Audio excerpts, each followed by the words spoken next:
Bonjour à tous, chers téléspectateurs de TV Liberté, et bienvenue dans ce nouveau contre-enquête consacré aujourd'hui à Wikipédia. Ah, Wikipédia, qui n'a jamais, lors de ses années étudiantes, cherché des informations sur cette encyclopédie pour agrémenter un exposé ou simplement se faire une opinion sur une personne ou un sujet. Que celui qui n'a jamais péché jette la première pierre. Car oui, Wikipédia a pris une telle place dans nos vies que nous l'utilisons tous. Quelques chiffres pour comprendre l'ampleur du phénomène. Wikipédia, c'est plus de 2 milliards de visiteurs uniques par mois, plus de 6,8 millions d'articles en anglais, plus de 2,5 millions en français.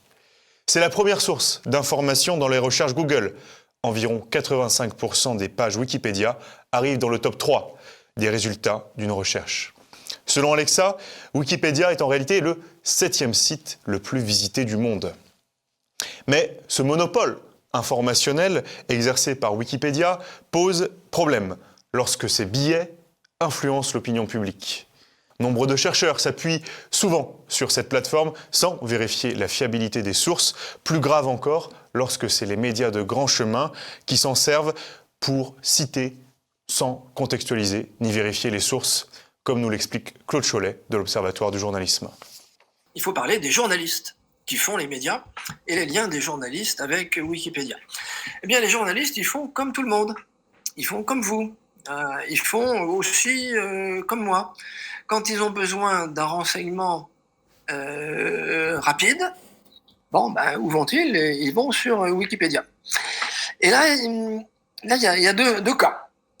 Si sur Wikipédia, vous recherchez la recette du coq au vin, ou tel type de théorème, ou quelque chose sur la théorie de la relativité, tous les sujets scientifiques ou techniques, dans l'immense majorité des cas, vous aurez une réponse satisfaisante et qui ne sera pas biaisée ou sur un fait historique très, très précis, par exemple la date d'un fait historique, sans autre commentaire. Dès que vous atteignez un sujet qui soit culturel, politique, historique, avec des développements et avec des ramifications, vous allez constater que Wikipédia n'est pas vraiment Wikipédia, c'est Wokipédia. Wikipédia, depuis une dizaine d'années, a été investi par l'extrême gauche, que ce soit aux États-Unis comme en France. Alors, les journalistes, maintenant, ils sont soumis à une pression qui va s'accélérant, qui est celle du temps. On leur demande, c'est vrai, d'aller de plus en plus vite, parce qu'il faut être dans l'actualité, il faut être le premier à traiter un sujet en particulier si on utilise le numérique, et pour ça, il faut travailler vite. Et pour travailler vite, le plus facile, c'est d'aller sur la fiche Wikipédia, qu'elle soit biaisée ou qu'elle ne soit pas biaisée.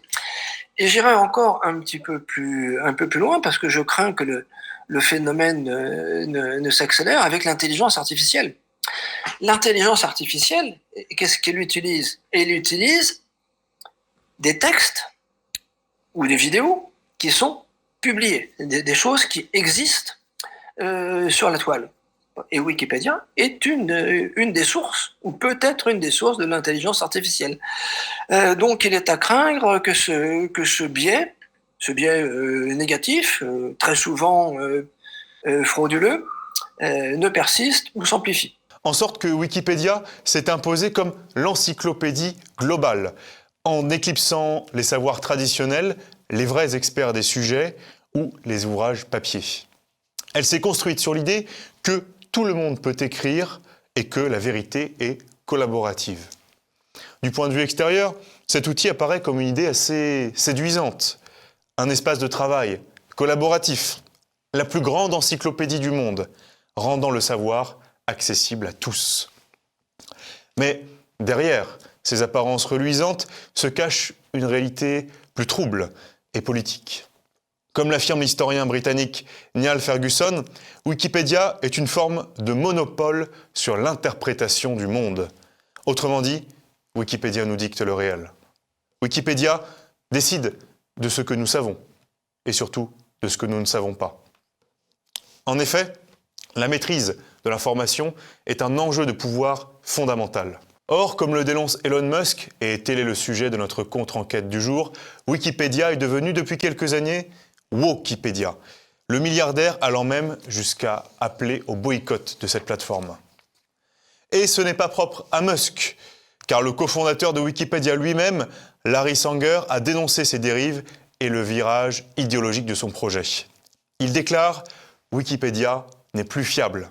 Elle est devenue un outil de propagande de la gauche progressiste. » Ainsi, Wikipédia, cet outil en apparence neutre, serait devenu le cheval de Troie du wokisme, une sorte de Big Brother du savoir sous anesthésie.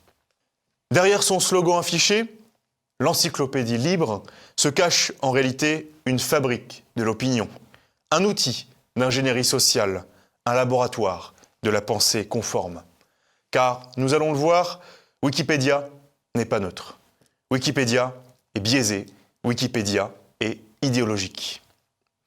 George Orwell, dans 1984, parlait du ministère de la vérité, chargé de réécrire le passé, d'effacer les souvenirs, de falsifier l'histoire. Alors, Wikipédia est-elle devenue ce ministère de la vérité postmoderne ? Au sein de ce contre-enquête, nous allons d'abord retracer l'histoire de cette belle promesse que devait être Wikipédia, pour ensuite constater les preuves de la dérive idéologique du site. Enfin, nous étudierons son fonctionnement douteux et les zones d'ombre autour des financements de Wiki. Bienvenue dans l'exploration sans filtre de la plus grande encyclopédie en ligne du monde.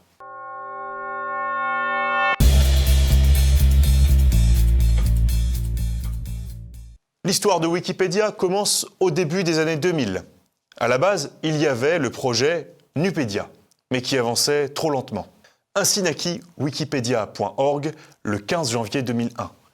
Wiki veut dire rapide en hawaïen. Une idée assez séduisante, permettre à chacun de participer à une encyclopédie mondiale sans hiérarchie, sans autorité et au nom de la liberté. Wikipédia a alors trouvé son slogan, l'encyclopédie libre, le rêve d'un savoir illimité, partagé. Mais très vite, le rêve tourne à l'illusion. Car derrière les millions d'articles, ce sont toujours les mêmes mains qui tiennent la plume. On les appelle les administrateurs. Bénévoles, anonymes, mais pas neutres. Nous allons y revenir. En effet, comme le souligne le média Sovereign Tech, la neutralité de Wikipédia est mise à mal par des études qui révèlent un parti pris pour la gauche, un favoritisme systématique à l'égard des personnalités et des sources progressistes et soulève des inquiétudes quant à l'influence de l'encyclopédie. Ainsi, c'est plus de 22 000 articles sur Wikipédia qui sont actuellement marqués comme non neutres ou problématiques. Pour nous convaincre de l'orientation idéologique de Wikipédia, il suffit d'aller sur quelques pages de personnalités et de mouvements pour constater ce deux poids, deux mesures. Prenons par exemple TVL, qui est qualifié de web TV d'extrême droite et complotiste. Par ailleurs, on constate que Wikipédia fait la part belle au wokisme, cette idéologie qui postule que tout est oppression, la race, le genre, le sexe, la classe sociale, avec quelques exemples. Avec la définition du racisme par exemple, sur Wikipédia, le racisme n'est plus seulement une haine de l'autre fondée sur la couleur de peau, il devient, selon une approche venue des campus américains, un système de domination structurelle où les Blancs sont toujours perçus comme oppresseurs, les minorités comme victimes. Cette définition du racisme est présentée comme objective et indiscutable, mais pas quand il s'agit du racisme anti-blanc, qui est décrit comme un concept contesté et minoritaire. Il en est de même pour le concept du grand remplacement, par exemple, qui est une théorie complotiste d'extrême droite, bien sûr.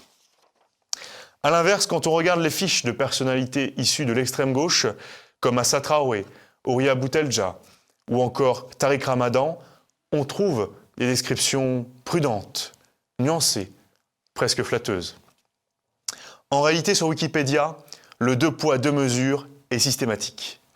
On aurait pu multiplier les exemples, comme l'évoque F. de Souche, J.K. Rowling négationniste, Marcel Gauchet ultra-réactionnaire, le point d'extrême droite et islamophobe.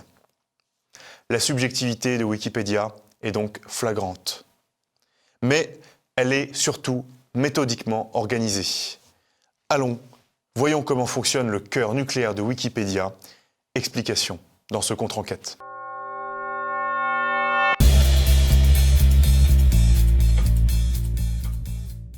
Plusieurs points clés sont importants pour comprendre le fonctionnement de la machine Wikipédia. La première règle officielle est les informations doivent être sourcées. Mais de quelle source parle-t-on ? Wikipédia pratique ce qu'on appelle le cherry picking, sélection biaisée des sources. Et le manque de neutralité est fréquent, notamment sur les sujets sociétaux. On constate un biais idéologique dans la citation des médias de gauche, qui sont privilégiés comme source. Le Monde, le New York Times, Guardian, tous alignés sur une même vision du monde mondialiste. Tandis que les médias en transition comme CNews, Valeurs Actuelles, ou les médias alternatifs comme TV Liberté sont considérés comme des sources non admissibles. Par ailleurs, au-delà des sources, l'un des problèmes majeurs réside dans la nature même de la gouvernance de Wikipédia. Si la participation est ouverte, en théorie, les décisions éditoriales sont souvent prises par une minorité active, organisée et militante. Les fameux administrateurs qui sont élus à vie.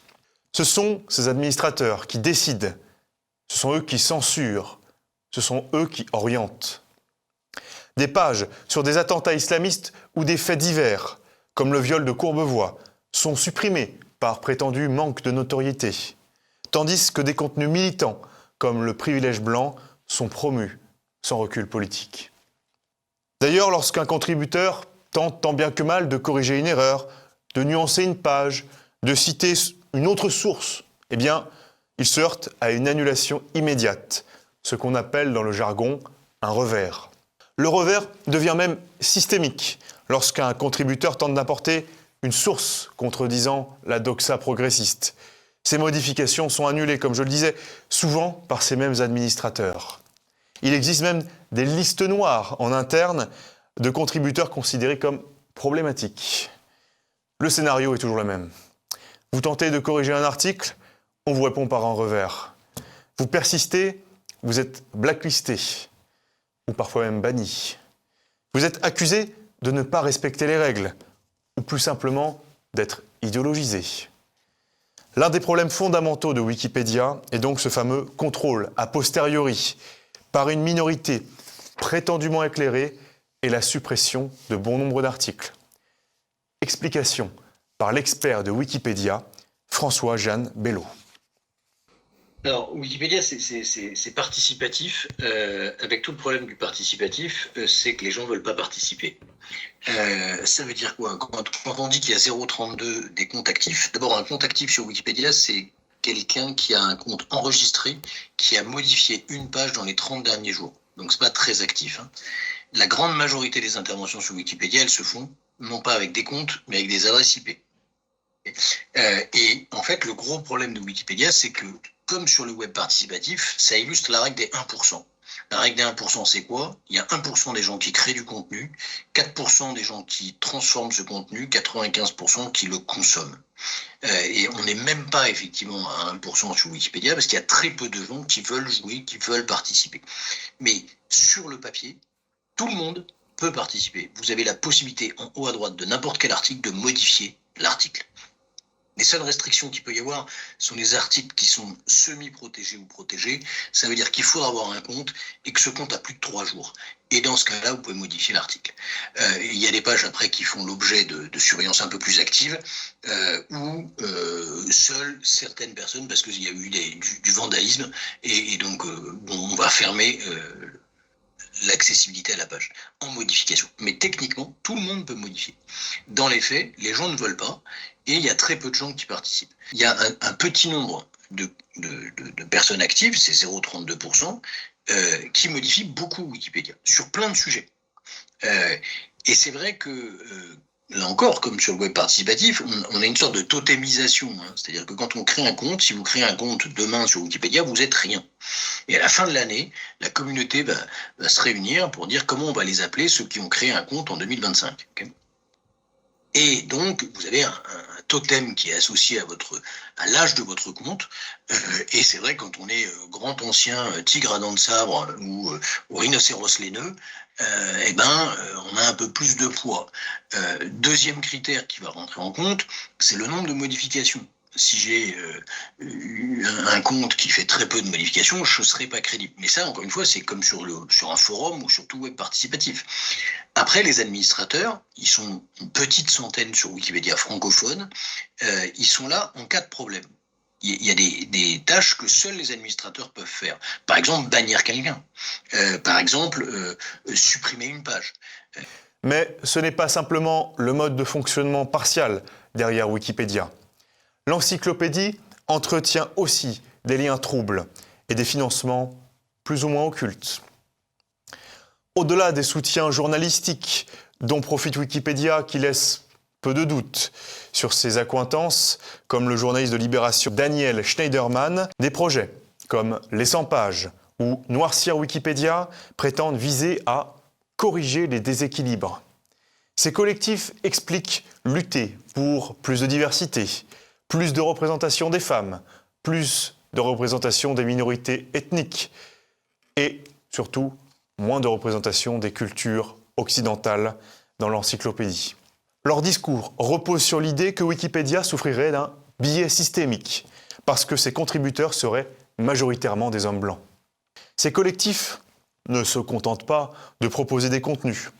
Ils forment, et plutôt bien, leurs propres contributeurs, organisent des éditatons, sessions collectives de modification de Wikipédia, créent des réseaux d'administrateurs proches idéologiquement. D'ailleurs, les 100 pages sont officiellement reconnus comme groupe affilié par la Wikimedia Foundation dont ils reçoivent des fonds, ce qui leur donne en interne une légitimité et une influence. Concernant la fondation Wikimedia, justement, derrière le financement participatif et les appels aux dons réguliers, on constate en réalité une structure communautaire opaque, avec des zones grises. En effet, quand de telles dérives politiques sont constatées, la fondation Wikimedia botte en touche, comme le mentionne cet article du Point, qui révèle que la trésorière des 100 pages fut aussi la présidente du fonds Wikimedia France. Wikipédia n'est pas qu'une affaire française. Cette politisation touche le monde entier. En Allemagne, le site Wikihausen commande depuis 2018 les manipulations d'administrateurs allemands liés à l'extrême gauche, qui effacent systématiquement les critiques sur l'islamisation. Aux États-Unis, Larry Sanger, dont nous avons déjà parlé, l'un des cofondateurs de Wikipédia, a rompu le silence et déclare « Wikipédia est devenue une arme de propagande de la gauche progressiste ». En réalité, ce que nous voyons à l'œuvre sur Wikipédia, ce n'est pas une simple question de neutralité défaillante, c'est la mise en place d'un nouveau contrôle social, dans l'esprit de ce que Renaud Camus nommait la tyrannie du bien. Certes, sur Wikipédia, il n'y a pas de police, il n'y a pas de prison, mais il y a l'effacement. Il y a l'oubli organisé, il y a le bannissement numérique. C'est en quelque sorte le totalitarisme soft. Wikipédia ne brûle pas des livres, mais rend certaines idées inaccessibles. Wikipédia n'emprisonne pas les opposants, mais les rend invisibles. Wikipédia n'est plus un lieu d'échange, c'est un champ de bataille. Les pages de discussion, censées être des espaces de débat constructifs, deviennent des arènes de confrontation où les contributeurs qui émettent des opinions divergentes sont intimidés, marginalisés, voire bloqués par des administrateurs soumis au politiquement correct. Face à cette dérive, que faire, disait Lénine. D'abord, dénoncer, déconstruire la prétendue neutralité de Wikipédia. Ne pas accepter, sans critique, ce que l'encyclopédie impose comme vérité officielle.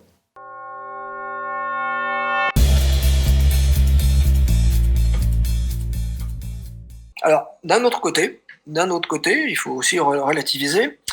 Je pense que de plus en plus de personnes sont averties sur la nocivité de Wikipédia et sur ses partis pris.